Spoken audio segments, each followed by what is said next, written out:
Stephen Miller is a former advisor to the Trump White House. He joins us tonight to assess what we're seeing. This seems like a complete collapse and a disaster. You know, cable news is famous for overstatement. I don't want to be that guy, but the pictures suggest it. How do you assess it? The only danger right now, Tucker, is that we understate the problem. Okay. The only danger is that we fail to convey to people what is happening before our very eyes. Every few days, a camp the size of Del Rio is admitted into our country. Day after day, week after week.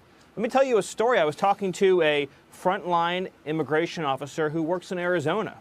He says that people from all around the world, they book flights to Tijuana, they book flights to northern border towns in Mexico, they pay a small bus fare to drive 1 hour to the border in Arizona, they walk up to border agents, they turn themselves in, children, families, teenagers, and single adults, on the certainty that they will be admitted into the country. That is how mad things have gotten.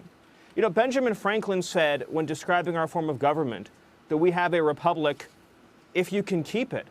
It is not hyperbole but fact to say that at this moment in time we do not have a republic, because the basic principle of a republic is self-government by citizens. Right, and so if you have right. millions of uninvited people and the citizens of this country have no ability to exercise control over who can join the polity, then it is no longer a republic, because all of your work, all of your sweat, all of your toil will go to benefit people who have no right to be here. That's where we are right now. You know, I've asked this before, and I don't want to single out the governor of Texas, who I think is a nice person. I agree with him on a lot and everything, Greg Abbott. But it seems to me the only solution I can think of anyway is for the Texas National Guard to say, it's our state, we're securing our border, you can't do this. And if that provokes some kind of crisis with the federal government, so be it. But why doesn't he do that? Is there some reason that I can't think of? Well, what you're describing is the use of Article 4, Section 4, and that relates exactly to the point that I was making. It's known as the Guarantee Clause, and it says that the federal government, in effect, shall guarantee to every state a Republican form of government, protection against invasion, and protection against domestic violence.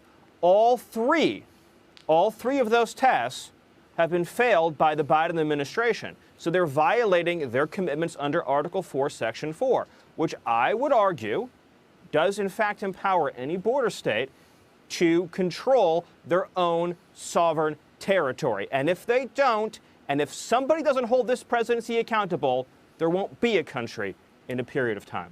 I agree with that. Greg Abbott is the one man who can stop this, and let's hope he does it tonight, for real. Stephen Miller, thank you.